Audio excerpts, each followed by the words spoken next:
우리나라 속담에 이런 말이 있습니다. 사촌이 땅을 사면, 당연히 알아요, 이 속담? 사촌이 땅을 사면 배가 아파. 이 말을 사전에서 이렇게 정의합니다. 남이 잘 되는 것에 대해서 시기하거나 질투함을 비유적으로 이르는 말이다. 근데 여기서 시기, 질투라는 말은 또 이런 뜻이 있더라고요. 샘을 내고 미워하다. 이걸 정리하면 이러한 일, 곧 누군가 잘 되는 것을 보는 것이 나의 분노를 일으킨다. 그걸 보면 내가 화가 난다라는 거죠. 왜 그럴까요? 왜 우린 그런 일을 보면서 시기하고 질투하고 성이 나는 걸까요? 이 속담의 핵심적인 단어는 여러분 뭐라고 생각하십니까? 저는 사촌이라고 생각합니다. 사촌. 사촌이 어떤 존재예요? 내 부모, 자식, 형제 이외에 가장 가까운 가족이죠. 가장 친밀한 관계에 있는 사람입니다. 그러니까 우리가 시기하고 질투를 느끼게 되는 사람들은 어디 멀리 사는 사람이 아니고 나와 관계없는 사람이 아니고 나와 가까운 사람, 친밀한 사람. 저는 여기서 하나 덧붙이자면 나와 상황과 형편이 엇비슷한 사람 혹은 나보단 조금 어렵다라고 생각하는 사람에 대해서 그런 감정을 우리가 느끼게 된다라는 거죠. 얼마 전에 연예 뉴스에서 유재석 씨가 이사를 했대요. 이사를 어디로 했냐? 논현동으로 했답니다. 아파트로 갔는데 그 아파트 여러분 가격을 한번 보셨습니까? 얼마인지? 87억입니다. 87억. 역시 놀라지도 않아 우리 교회 성도들 통이 커. 87억이래요. 근데 여러분 더 놀라운 사실 하나 말씀드릴까요? 그 아파트를 사면서 대출을 안 받았답니다. 올 현금 박치기로 탁 산 거예요. 여러분 가운데 그 정도 아파트면 내가 현금으로 살 수 있다라고 생각하는 분이 계실지는 모르겠지만 그렇다면 용서하십시오. 저는 그걸 보면서 전혀 분노하지 않았어요. 화가 나지 않습니다. 그냥 우와 우와 왜? 나와 다른 사람이라고 생각하니까. 유재석 씨와 저는 삶의 형편과 상황이 완전히 달라요. 정말 생활 수준을 보면 하늘과 땅 차이입니다.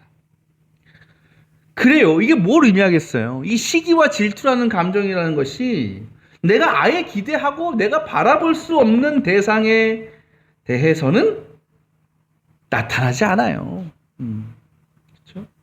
누구에게 나와 상황이나 처지가 비슷한 사람이나 혹은 내가 생각할 때 저 사람 나보다 못하는데 나보다 좀 수준이 낮은데 라고 생각하는 사람들이 잘 되고 성공하는 것을 보면 우리 안에 그러한 감정들이 생긴다라는 거죠. 그래서 우리는요, 같이 입사한 입사 동기가 먼저 승진하면 배가 아픈 거예요.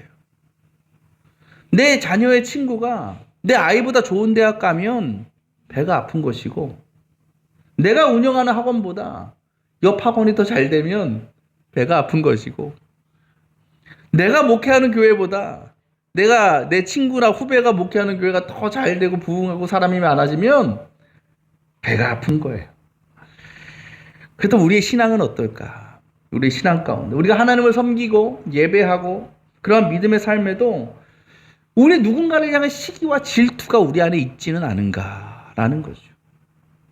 오늘 말씀은 예수님의 제자 중에 요한이라는 사람이 등장하죠. 그가 예수님께 이렇게 찾아와 얘기합니다. 선생님, 어떤 사람이 선생님의 이름으로 귀신들을 쫓아내는 걸 우리가 보았습니다. 지금까지 이 예수님의 공생애 동안 기적, 표적이라는 것은 굉장히 큰 부분을 차지하고 있었죠. 그것들이 예수님을 찾아온 수많은 사람들에게 예수님이 하나님의 아들이시고 구세주라는 것을 확증하시는 도구 중에 중요한 것이 바로 기적이었습니다. 그리고 그 기적을 행하는 능력은 예수님만 행하실 수 있는 것이었습니다. 그런데 이게 무슨 일이에요? 길을 가는데 어떤 사람이 예수님께서 보여주셨던 그런 기적을 막 행하는 겁니다. 성경은 그 사람이 누구인지에 대해서 구체적으로 얘기는 하고 있지 않습니다. 그렇게 볼 때 그 사람은 그런 일로 유명하거나 잘 알려진 사람, 혹은 하나님께서 보내신 선지자 같은 사람은 아니었던 것 같습니다. 그러니까 겉으로 보면 너무나 평범해 보이는 사람이었어요. 근데 그런 사람이 귀신을 고쳐주는 그 장면을 목격했을 때 요한이 얼마나 큰 충격을 받았겠습니까? 그래요. 요한에게 있어서, 또 다른 제자들에게 있어서 그런 기적은 예수님만 하실 수 있는 거였어요. 아니, 100번 양보해서 예수님께서 특별히 세우고 택하신 사람들만 그걸 하면 인정할 수 있었어요. 그런데 너무나 평범한 사람이, 어디도 보도 못한 사람이 그런 기적을 행하는 것을 보면 그것은 도저히 제자들로서 상상할 수 없었던 것이고 또 받아들일 수 없는 거였어요. 그래서 요한이 어떻게 했어요? 예수님께 뭐라고 얘기합니까? 내가 그것을 막았다라고 얘기해요. 그 사람 그 짓 못하게 우리가 막았습니다라고 얘기하는 거예요. 근데 오늘 말씀을 잘 보면 제자들이 그 사람의 하는 일을 막은 중요한 이유를 발견할 수 있습니다. 뭐라고 얘기합니까? 38절에 그 사람은 우리를 따르는 사람이 아니므로 막았다라고 얘기하죠. 우리를 따르는 사람이 아니다라는 것은 쉽게 말하면 그 사람은 우리들 같은 제자가 아니었기 때문이라는 겁니다. 곧 예수님의 특별한 택하심을 받은 사람이 아니기 때문에 우리가 그 일을 막았습니다라고 얘기하고 있는 거예요. 사실요, 이러한 기적은요, 예수님만 행하신 건 아닙니다. 마가복음 6장을 보면요, 예수님께서 12제자들을 여러 지역으로 파송하시는 장면이 나옵니다. 선교 파송하시는 거예요. 그때 예수님께서 그들에게 특별히 허락하신 능력이 있었는데 성경은 그것을 이렇게 얘기합니다. 악한 귀신을 억누르는 권능을 주셨다. 제자들이 그것을 받고 나간 거예요. 그러고 나서 어떤 일이 일어났느냐? 마가복음 6장 13절은 이렇게 말합니다. 그들이 많은 귀신을 쫓아내고 수많은 병자에게 기름을 발라 고쳐주었다. 예수님께서 보여주셨던 그 귀신을 쫓는 그 기적과 표징이 누구에게도 일어난 거예요? 제자들에게도 일어났던 것이죠. 여러분이 제자들이라면 그러한 상황에서 얼마나 큰 자부심을 느꼈겠어. 야, 내가 이런 능력을 행하게 되다니. 내가 예수님의 제자라는 것이 얼마나 자랑스러운가. 그죠? 또한 무언가 그것을 통해서 우리가 다른 세상 사람들, 보통의 예수님을 따르는 사람들과는 완전히 다른 특별한 존재가 되었다라고 그들이 스스로 생각하지 않았겠습니까? 근데 이게 무슨 일이에요? 예수님, 그리고 예수님의 제자인 자신들만이 행할 수 있었다라고 믿었던 그 일을 어디 이름도 모르는 누군가가 똑같이 하고 있는 겁니다. 그것도 감히 예수님의 이름을 들먹이면서 그 일을 하고 있는 거예요. 제자들이 생각할 때 그 사람은요, 앞으로 예수님이 사역하시는 데 있어서 걸림돌이 될 수 있는 사람이었어요. 왜? 어디 가서 예수님 행세할 수 있으니까. 그 능력을 가지고. 그러니까 제자들로서는 그 사람이 그 일을 하지 못하도록 막는 것이 주님을 지키는 일이었어요. 근데 여러분, 예수님의 생각은 달랐다라는 거죠. 주님이 제자들의 말에 뭐라고 응답하십니까? 딱 얘기하시잖아요. 막지 말아라. 막지 말아라. 그 이유를 뭐라고 설명하셔요? 그 뒤에? 내 이름으로 기적을 행하고 나서 나를 욕할 사람은 아무도 없다라는 거죠. 그래요. 이 사람이요, 기적을 행하면서 귀신을 내쫓으면서 했던 방법이 뭡니까? 이상한 무슨 주문을 외워서 했어요? 어디 이방 신을 가져다가 그분을 믿는 믿음으로 했습니까? 아니었어요. 그 사람은 오직 예수 그리스도의 이름으로 그 일을 했어요. 그것이 어떤 의미겠어요? 그는 그리스도인이었다는 것이고, 또 예수님이 하나님의 아들이요 구세주라는 것뿐만 아니라 그 예수님의 이름에 능력이 있다는 것도 확실히 믿었던 사람이었다라는 겁니다.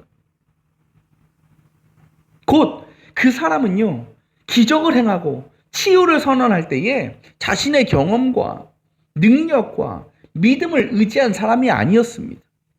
온전히 예수 그리스도의 이름만을 믿고 의지하고 선포하며 그 일을 했던 사람이었습니다.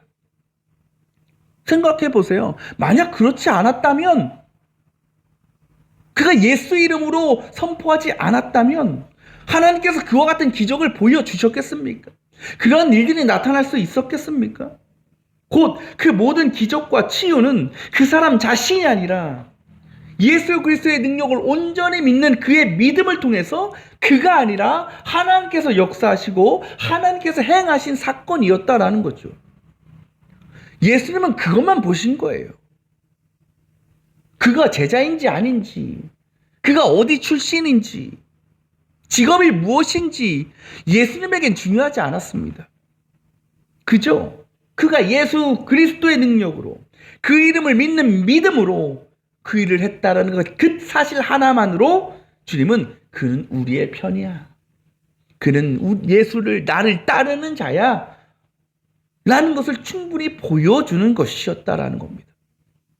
그러나 제자들은 달랐다라는 거죠. 저는 이 말씀을 묵상하면서 아까 제자들은 얘기했잖아요. 우리에게 속한 사람이 아니기 때문에 막았다. 근데 저는 그 말씀 묵상하면서, 이래서 제자들이 더 그 사람을 막은 것이구나 깨달은 것이 있습니다. 그것이 무엇이냐? 말씀드린 것처럼 예수님뿐 아니라 예수님의 제자들도 기적을 행했습니다. 표적을 나타냈습니다. 그들의 말 한마디에 귀신이 도망가고 병이 치유됐습니다. 그런데 그와 같은 똑같은 역사가 또 다른 이름 모를 누군가에게 나타났지요. 근데 제자들이 보여줬던 기적과 그 사람이 행하던 기적에는요, 큰 차이가 하나 있습니다. 그것이 무엇인 줄 아십니까? 제자들이 기적을 행할 때 그 전에 어떤 일이 있었다 그랬어요? 예수님께서 그에게 권능을 부어주셨죠. 예수님의 직접 주신 권능을 그들이 받고 행한 겁니다. 근데 이 사람은 어떨까요? 예수님을 직접 만난 적도 없습니다. 아마 멀리서 예수님을 바라봤던 사람일 수도 있습니다. 그러니까 예수님께 직접적으로 어떤 권능과 능력을 받은 사람이 아니에요. 그럼에도 제자들이 보여준 것 같은 똑같은 기적을 행했다라는 거죠. 이걸 어떻게 보면요, 제자들과 그 사람을 두고 봤을 때에 누가 더 위대한 사람 같은 거예요? 제자들보다 그 사람이 위대하고. 여러분, 중국집이 2개 있어요. 근데 한 중국집은 그 주방장이 우리나라 최고의 셰프한테 전수 받아가지고 훈련 받아서 딱 세운 중국집이에요. 근데 그 옆에 중국집은 그냥 개인이 독학해서 열심히 노력해서 유튜브를 봤든 뭘 봤든 그렇게 해놨는 거예요. 근데 짜장면을 딱 만들어봤더니 맛이 거의 똑같네. 유명한 셰프한테 전수 받은 사람과 그냥 혼자 독학해서 배운 사람하고 맛이 똑같아. 여러분, 둘 가운데 누가 더 위대한 셰프입니까?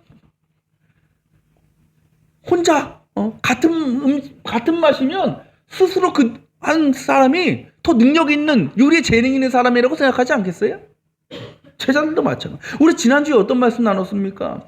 제자들이요, 예수님의 고난과 죽으심 앞에서 뭐하고 싸운 거예요? 누가 더 큰 사람이냐라고 싸웠어요. 다퉜습니다. 곧 그들의 머릿속에는 아직까지도 어떻게 하면 내가 다른 사람들보다, 다른 제자들보다 더 높아지고 인정받을 수 있을까? 그것밖에 없는 겁니다. 그런 상황에서 제자도 아닌, 자신들처럼 예수님께 직접 권능을 받은 사람도 아닌 그런 너무나 평범한 사람이 나타나서 기적을 행하는 것을 볼 때 그의 마음에 뭐가 생긴 거예요? 시기와 질투가 생긴 거죠. 분노가 일어난 겁니다. 그러니까 제자들은요, 예수님이 어떤 기적을 행하시든 상관이 없어요.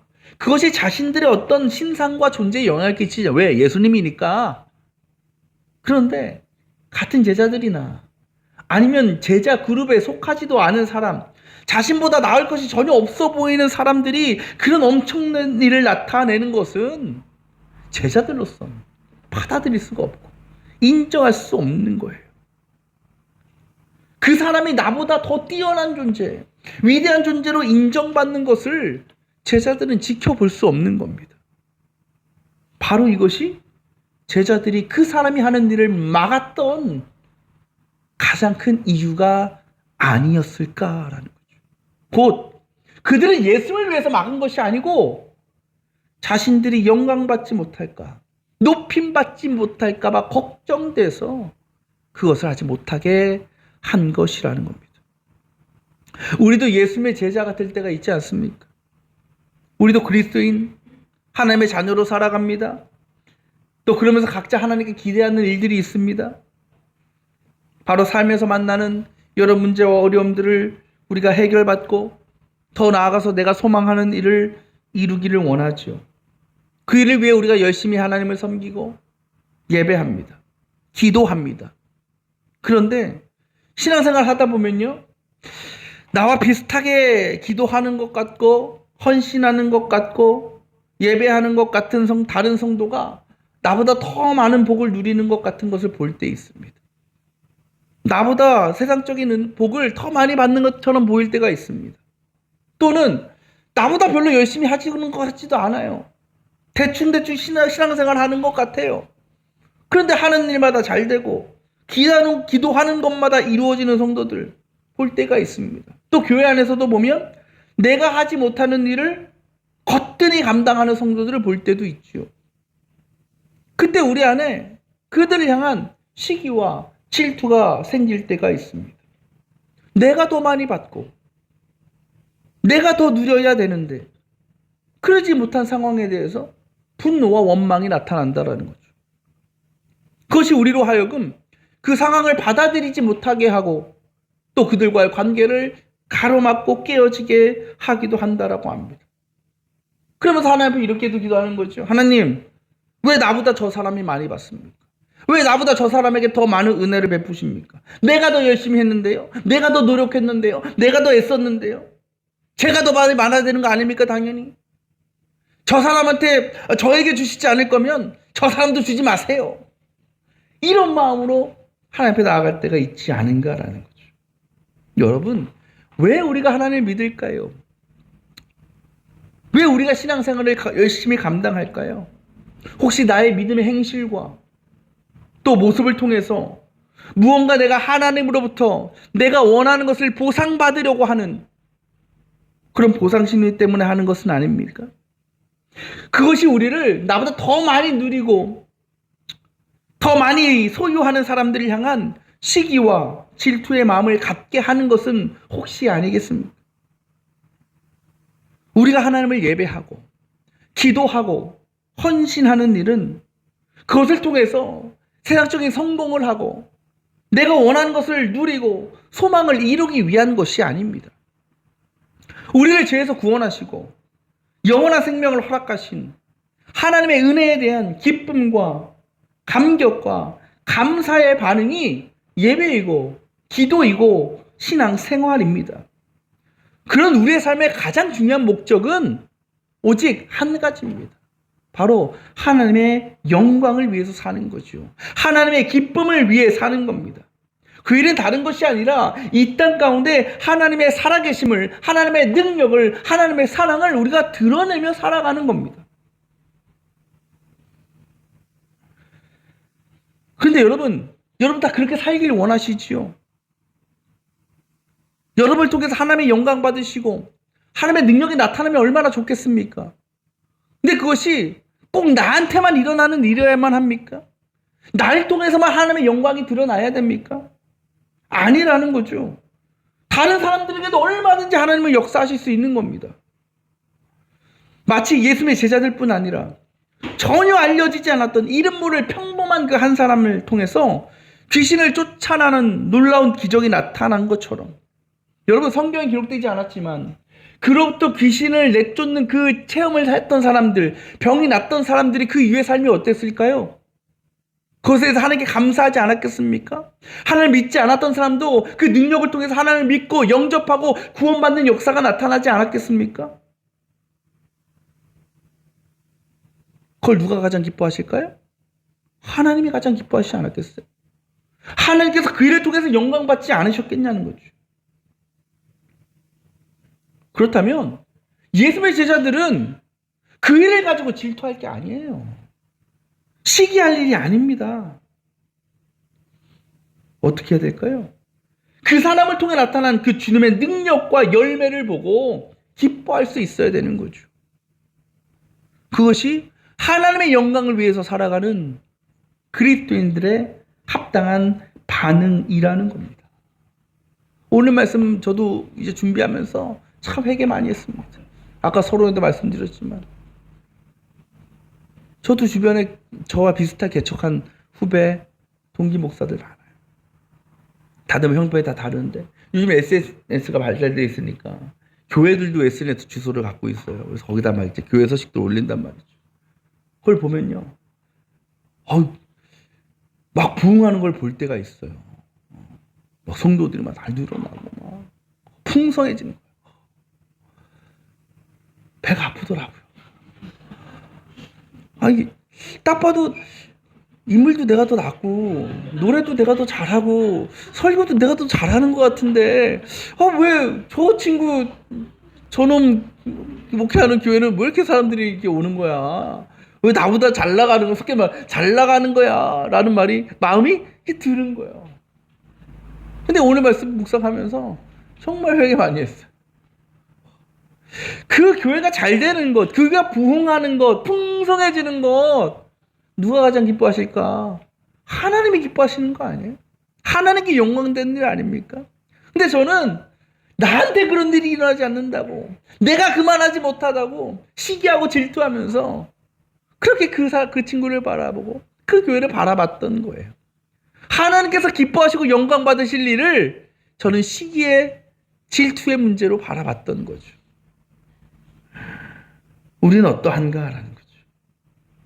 내가 직접 주님의 능력을 체험하지는 못해도 다른 누군가를 통해서 그 능력이 나타난다면, 그래서 신앙의 열매들이 나타난다면, 그래서 그 일을 통해서 그 사람이 더욱 하나님을 믿게 되고 의지하게 되고 다른 누군가를 진정한 회복과 변화로 나아가게 할 수 있다면, 그것은 하나님뿐만 아니라 그것을 바라보는 우리들에게도 큰 기쁨의 이유가 될 수 있는 것입니다. 그런 우리의 마음을 하나님은 기뻐하시고 또 우리의 믿음과 삶 가운데 우리에게도 더욱 크고 놀라운 은혜로 능력으로 채워주신다라는 겁니다. 사랑하는 여러분, 우리 시간에 서로 한번 이렇게 인사했으면 좋겠어요. 인사하시는 옆을 보지 마세요. 왜? 다 가족이잖아요. 가족이니까 다 한 몸이니까 우리 앞뒤를 바라보시면서 나보다 더 잘 되시기 바랍니다. 인사하시길 바랍니다. 저보다 잘 되시길 바랍니다. 이렇게 인사합시다. 저보다 더 많은 은혜 받으시길 바랍니다. 여러분, 혹시 아직도 사촌이 땅을 사면 다른 성도들이 누리는 어떤 풍성함과 부요함을 바라보며 배 아파하고 시기하고 질투하고 있지는 않습니까? 그러지 말고 그런 일을 만날 때 우리가 함께 기뻐해주고 함께 축하해주고 또 그 일을 통해서 영광 받으실 하나님을 찬양하며 나아가는 저와 여러분들이 되시기를 바랍니다. 우리의 마음을 열고 우리의 열린 믿음으로 세상과 사람들을 바라보면서 시기와 질투가 아니라 오늘 말씀처럼 믿음 안에서 한 가족이 된 다른 지체들의 목마름 가운데 우리가 기꺼이 물 한 잔 베풀어 줄 수 있는 사랑과 섬김의 삶을 살아갈 수 있는 우리 모든 성도들이 다 되시기를 원합니다. 그런 우리들 가운데 주님께서 약속하신 그리고 이 땅 가운데 누리게 될 하나님의 놀라운 상급이 예비되어 있는 줄 믿습니다. 그렇게 나 자신뿐 아니라 우리 모든 성도들 날마다 지금도 살아계시고 역사하시는 그 주님의 능력과 은혜를 이 세상에 드러내며 그 일을 통해서 오직 하나님만을 높이고 영광 돌리는 그런 거룩하고 복된 삶을 살아가는 우리 모두가 되시길 주님의 이름으로 축원합니다.